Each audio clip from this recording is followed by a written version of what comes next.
چیز کیا آ گئی, یہ تواتر سے ثابت آ گیا. کہتے ہیں کہ حضرت علی حجویری المتوفا 465 ہجری, حضرت بایزید بستامی المتوفا 261 ہجری, حضرت معین الدین چشتی المتوفا 633 ہجری, یہ وہ بزرگ ہیں کہ جن کی بزرگی اسٹیبلش ہے اور اس پر اجماع اور عملی تواتر ہے,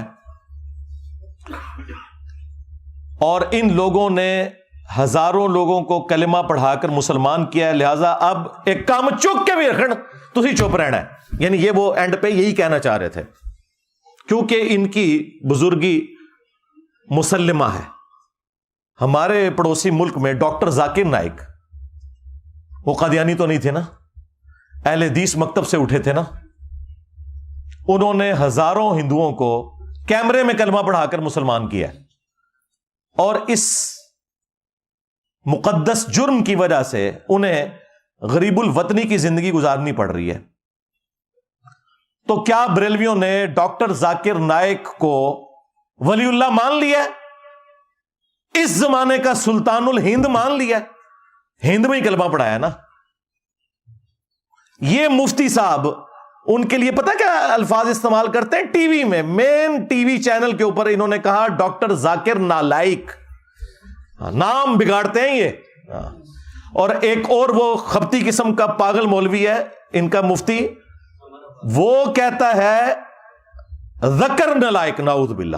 میں بابیاں نوں نہیں مندا, جھوٹ ساڈے گل پا چھڈی جن ایک نواں ہی باب کھول دیتا. لیکن پترا تیرے حوصلے واسطے میں دس دیواں, تیرے تو وڈا ذاکر نالائک بلکہ ذکر نالائک آیا سی, او نہ رہا پتر, او تو تے شے ہی کوئی نہیں, او تو تے شے ہی کوئی نہیں, جھوٹے. اب ذکر جو ہے نا وہ عربی زبان کے اندر یعنی مرد کی شرمگاہ کے لیے لفظ استعمال ہوتا ہے, اور عام بندوں کو تو نہیں پتا چلتا کہ وہ کیا بکواس کر رہا ہے. تو تم نے سلطان الہند ڈاکٹر ذاکر نائک کو کیوں نہیں مان لیا؟ تو پتہ یہ کیا کہیں گے, جی اس کے عقیدے ٹھیک نہیں. تواڈے بابیاں دے بھی عقیدے ٹھیک نہیں, اپنے ناواں دے کلمے پڑھانے والے ہو. میں نبی سا ہے ہی کوئی نہیں, تیرے بابے تے شے ہی کوئی نہیں. بزرگوں کا علماء کا احترام نہیں کرتے, تم کرتے ہو دوسروں کا احترام. اپنے بزرگوں کو رحمت اللہ علیہ, دوسروں کے بزرگوں کو مرحوم. ہاں, اپنوں کے ساتھ 10 لائنوں کی دمیں لگائی ہوتی ہیں, دوسروں کے اوپر لانتیں بھیجتے ہو. یہ جو لا الہ الا اللہ چشتی رسول اللہ, یہ اس قسم کے جو شتیہات ہیں جو صوفیاء کرام سے یہ چیزیں وارد ہوتی ہیں, ان پہ لوگ جب حال کے اس درجے پر ہوتے ہیں, یہ خاص کیفیت ہے, جذب کی خاص کیفیت ہے, یہ کوئی عام بات نہیں ہے. وہ کہتے ہیں کہ جن کی بزرگی مسلمہ ہے, اسٹیبلش ہے, ان کی اس قسم کی جو گستاخانہ باتیں ہیں نا, اگرچہ ہے کفریہ ہیں, لیکن ان کو صوفیاء کی شتیہات کہا جائے گا. شتہیات کا مطلب ہے بونگیاں, پنجابی میں اس سے بہتر کوئی ترجمہ ہو ہی نہیں سکتا. یعنی کسی شخص کو ہوش نہ ہو کہ وہ کیا بول رہا ہے. تو صوفیاء اللہ کی محبت میں اتنے مست ہو جاتے تھے کہ انہیں اپنی ہوش نہیں رہتی تھی, اور اس کی وجہ سے وہ یہ کفریات بک دیتے تھے. اگرچہ یہ بکتے جو کچھ تھے وہ ہوتا کفر تھا, اور وہ کہتے ہیں اگر یہی بات کوئی اور کہے جو بزرگ نہ ہو تو ہم اسے کافر کہیں گے, لیکن بزرگ کو چھوڑ دیں گے. دیکھ کیسی دو نمبری. اور یہ حدیث سے ثابت ہے کہ بہت ساری دفعہ انسان پر ایسی کیفیت طاری ہوتی ہے کہ وہ ایسا کلام کرتا ہے جس پر اس پہ کوئی گرفت نہیں ہوتی ہے. مثلا رسول اللہ نے فرمایا, وہ حدیث میں ہے کہ ایک آدمی جو ہے نا وہ اس کا گیا, وہ صحرا میں سفر کر رہا تھا, تو اس کا سامان گھوڑے پر رکھا ہوا تھا. وہ گھوڑا جو ہے نا وہ لیٹ گیا, جب جاگا تو گھوڑا غائب تھا. اس نے کہا بھائی, وہ موت کا انتظار کر کے لیٹ گیا, اتنی دیر میں دیکھا گھوڑا سامنے کھڑا تھا. تو فرمایا کہ وہ اٹھ کر یہ کہہ دیتے کہ اے اللہ تو میرا بندہ اور میں تیرا رب ہوں. خوشی میں یہاں تک وہ کہہ گئے. اب بتائیں کہ رسول اللہ صلی اللہ علیہ وسلم نے وہاں پر تو فتویٰ نہیں دیا کہ وہ کافر ہو جائے گا. یعنی یہ خوشی کے بے اختیار لمحات میں نکلنے والے یہ جملے. مسلم شریف میں ایک حدیث موجود ہے, نبی علیہ السلام نے ایک توبہ کرنے والے شخص کی مثال بیان کی کہ اللہ تعالیٰ کو توبہ کرنے سے کتنی خوشی ہوتی ہے.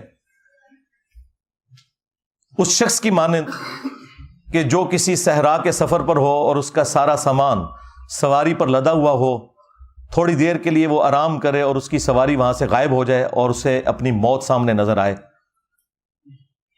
اتنے میں اچانک اس کی سواری سامان سمیت واپس آ جائے تو اسے اتنی خوشی ہوگی، کیونکہ ریگستان میں تو آپ سواری کے بغیر، سامان کے بغیر سفر کر نہیں سکتے، کئی دن تک پانی آتا ہی نہیں ہے. تو خوشی میں اس شخص کی زبان لڑکھڑا جائے اور وہ یہ کہے کہ اے اللہ تو میرا بندہ میں تیرا رب، بجائے یہ کہنے کے کہ میں تیرا بندہ تو میرا رب، اس کی زبان لڑکھڑا جائے. تو اس بات کو وہ دلیل کے طور پر پیش کرتے ہیں کہ ہمارے بزرگوں کی زبان بھی لڑکھڑا جاتی تھی، کہنا وہ کچھ اور چاہتے تھے، یہ نکل جاتا تھا. دیکھیں کتنا جھوٹ بولتے ہیں یہ اپنے بابوں کو بچانے کے لیے. وہ تو پڑھواتے تھے، پڑھ بیٹا. اور یہاں پہ کیا جھوٹ بولتے ہیں، اس کے آخری الفاظ سکپ کر دیتے ہیں. اس میں الفاظ ہیں من شدت الفرح، خوشی کی شدت کی وجہ سے، زبان لڑکھڑانے کی وجہ سے نکلا. اس نے یہ کہا نہیں ہے، کیا وہ وہی رہا تھا. تو سلپ آف ٹنگ تو کسی سے بھی ہو سکتا ہے، اس سے آپ دلیل پکڑیں گے. اور پھر وہ تو ایک مثال تھی. تمہارے بزرگ جب بھی بولتے ہیں ہمیشہ ہی ان کی زبان لڑکھڑاتی ہے. چلیں جب بعد میں ہوش آتی ہے پھر تو انہیں پتہ چل جاتا ہے نا، بعد میں توبہ کر لیں. بعد میں توبہ کو نہیں کرتے. اور اس کے لیے حدیث شریف میں موجود ہے کہ اللہ کے نبی صلی اللہ علیہ وسلم نے فرمایا کہ 3 لوگ وہ ہیں کہ جن سے کوئی گرفت نہیں ہے. ایک بچہ جب تک بالغ نہ ہو جائے، ایک سوئے ہوا جب تک جاگ نہ پڑے، اور ایک معتوف یعنی جس کے عقل میں کوئی کمزوری ہو جب تک کہ وہ تندرست نہ ہو جائے. تو جسے عام بیماری لگ جائے عقل کی، تو اس سے اگر کوئی کلمہ صادر ہو جائے، اس حالت میں اس پر قابل گرفت وہ چیز نہیں ہے. بات تو غلط ہے. میں اس کی طرف آ رہا ہوں. لیکن اگر کوئی جذبے عشق الہی میں اس کی لوہے دماغ چٹک گئی ہو، اس سے اگر اس قسم کا کوئی غلط کلمہ جو ہے نا وہ صادر ہو جائے تو اس کی تعویل کریں گے. اگر تعویل نہ ہو گئی تو ہم کہیں گے کلام غلط ہے، غلط ہے، غلط ہے. لیکن قائل اپنی اس خاص حالت کی وجہ سے، اس خاص عذر کی وجہ سے وہ فتوے کی زد میں نہیں آئے گا. 3 لوگوں سے اللہ تعالیٰ نے قلم اٹھا لیا ہے. نمبر 1 جو مجنون ہے، پاگل شخص. نمبر 2 سویا ہوا شخص. اور نمبر 3 جو نابالغ ہے. اب آپ سوچ رہے ہوں گے کہ ان تینوں میں ان کے بزرگ کہاں سے آگے. وہ کہتے ہیں وہ جو مجنون ہے نا،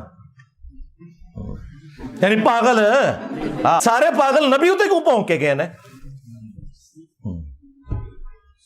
کل تک تو تم ہمیں کہتے تھے با خدا دیوانہ باش، با محمد ہوشیار، اور بڑے فخریہ یہ مناظروں میں کہتے تھے کہ یہ آپ ہمیں بزرگوں کی شتیات نہ دکھائیں. یہ وحدت الوجود کی کیٹیگری میں نا وہ اللہ تعالیٰ کے بارے میں بات آتی ہے، نبی کے بارے میں کرتے تو ہم ان پہ کفر کا فتویٰ لگاتے. تو میں نے تو ساری گستاخیاں نبی کی شان میں نکالی ہیں تمہارے بابوں کی. اب تم کہاں بھاگ کے جاؤ گے؟ اب میں اس کی تعویل کر رہا ہوں جو ہے نا لوائی اعظم من لوائی محمد، میرا جھنڈا اللہ کے رسول میرا جھنڈا محمد کے جھنڈے سے بڑا ہے. صوفیاء یہ کہتے ہیں کہ یہ جس طرح حضرت موسیٰ علیہ السلام طور پہ گئے تو وہاں درخت میں سے آواز آئی انی انا اللہ رب العالمین. اب سوال یہ ہے کہ وہ درخت میں سے موسیٰ علیہ السلام نے آواز سنی تو کس کی آواز تھی؟ اللہ کی تھی؟ کبریا کی آواز تھی. بھائی اللہ کہہ رہا ہے نا کہ میں اللہ ہوں، میں ہوں اللہ. تو اللہ تعالیٰ بوٹے سے بول سکتا ہے، زبان ولی سے نہیں بول سکتا. اللہ اکبر. یعنی آپ کہہ رہے ہیں کہ ہم یہ کہہ رہے ہیں کہ جب حدیث موجود ہے کہ میرا بندہ جب نوافل پڑھتا ہے تو میرے اتنے قریب ہوتا ہے، میں اس کی زبان بنتا ہوں جس سے وہ بولتا ہے. تو اب یہ زبان بایزید کی نہیں تھی، زبان ان کی یہ کلام الہی ہو رہا ہے، اور وہ کہہ رہے ہیں میرا جھنڈا محمد کے جھنڈے سے بڑا ہے. اللہ اکبر، اللہ اکبر. قرآن پاک میں ہے کہ موسیٰ علیہ السلام کی جب پہلی ملاقات ہوئی اللہ تعالیٰ سے، جیسا کہ اس کی شان کے لائق ہے، تو درخت کی طرف سے آواز آئی تھی. وہ درخت اللہ تعالیٰ کی تجلیات کا مرکز بن گیا تھا. تو اس طرح ہمارے بزرگوں کی زبان اللہ تعالیٰ کی تجلیات کا مرکز بن جاتی ہے. اصل میں اللہ ان کے منہ سے بول رہا ہوتا ہے. استغفر اللہ. اور یار یہ عقیدہ تو ہمارا کسی نبی کے بارے میں نہیں ہے. رہ گیا یہ مثال دینا اس درخت کی یا کوہ طور کی مثال دینا کہ اس پہ اللہ نے تجلی ڈالی تھی. اس مثال کا تمہارے بابے سے کوئی لینا دینا ہے؟ آپ ہمیں پیغمبروں سے کوئی بات لا کے بتائیں کہ پیغمبروں کے اوپر کیفیت طاری ہوتی ہو اور پیغمبر اپنے منہ سے بول رہے ہوں اور وہ کہہ رہے ہوں کہ اس وقت اللہ میرے منہ سے بول رہا ہے. کفری عقیدہ ہے یہ.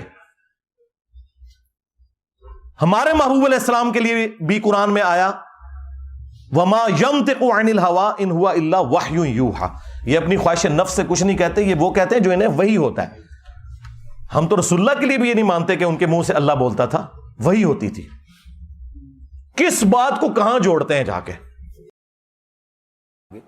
ایک بزرگ اسی طرح آئے تو ان کے سامنے کوئی بات ہوئی تو ان کا نام تھا صادق. صادق. تو انہوں نے کہا کہ چل بھائی تو پڑھ, اگر تو مجھے سچا مانتا ہے تو پڑھ لا الہ الا اللہ صادق رسول اللہ. تو بندے نے جناب پڑھ لیا. اب یہ بات اس وقت کے ایک ولی کامل تھے, ان کے پاس یہ لکھا ہے دیوبندی علماء کی کتابوں میں, یہ لکھا ہوا ہے یہ واقعہ. تو جو اس وقت کے بہت بڑے عالم بھی تھے, اللہ کے ولی بھی تھے, ان کے پاس گئے کہ جی وہ بندے نے تو یہ کلمہ پڑھایا لا الہ الا اللہ صادق رسول اللہ, وہ ہنس پڑے. انہوں نے کہا کہ آپ نے فن نہیں پڑھے, تقلیب والا قانون نہیں پڑھا ہے. قلب کہتے ہیں مبتدا کو خبر اور خبر کو مبتدا بنا دینا. نے کہا اللہ کے بندے, وہ بندہ امتحان کے طور پر وہ دیکھنا چاہ رہا تھا کہ اس بندے کا علم کتنا ہے. یہ اصل میں تقلیب ہوئی ہے کلام کے اندر, اور یہ لا الہ الا اللہ رسول اللہ صادق, مبتدا خبر بنائی اور خبر کو مبتدا بنایا. اللہ کا رسول سچا ہے جی, نہ کہ وہ والا صادق رسول اللہ. بات سمجھ رہے ہیں؟ یعنی ہم اس کلام کی مناسب کیا کریں گے, تعویل کریں گے. اب یہ جی پیر صاحب تھے, ان کا نام تھا صادق, تو انہوں نے اپنے ایک مرید سے پڑھوایا لا الہ الا اللہ صادق رسول اللہ. نعوذ باللہ. اے نواں بھی مارکیٹ آ گیا جی. ہاں. پھر دوسرے کسی بزرگ تک بات پہنچی تو انہوں نے کہا نہیں, کوئی پریشانی والی بات نہیں ہے. وہ صادق اپنے آپ کو مراد نہیں لے رہے تھے, وہ صادق نبی علیہ السلام کو مراد لے رہے تھے, کیونکہ نبی علیہ السلام بھی تو صادق اور امین ہے. دیکھو کڈی کہانی کراندے جے. پر چشتی دی چے تے عربی چ کوئی نہیں جے ہوندی. ہاں اچھا, یہ تعویل پرانے بزرگ بھی کرتے تھے کہ وہ جب کلمہ پڑھا رہے ہوتے تھے نا تو بیچ میں نیت نبی علیہ السلام کی کرتے تھے.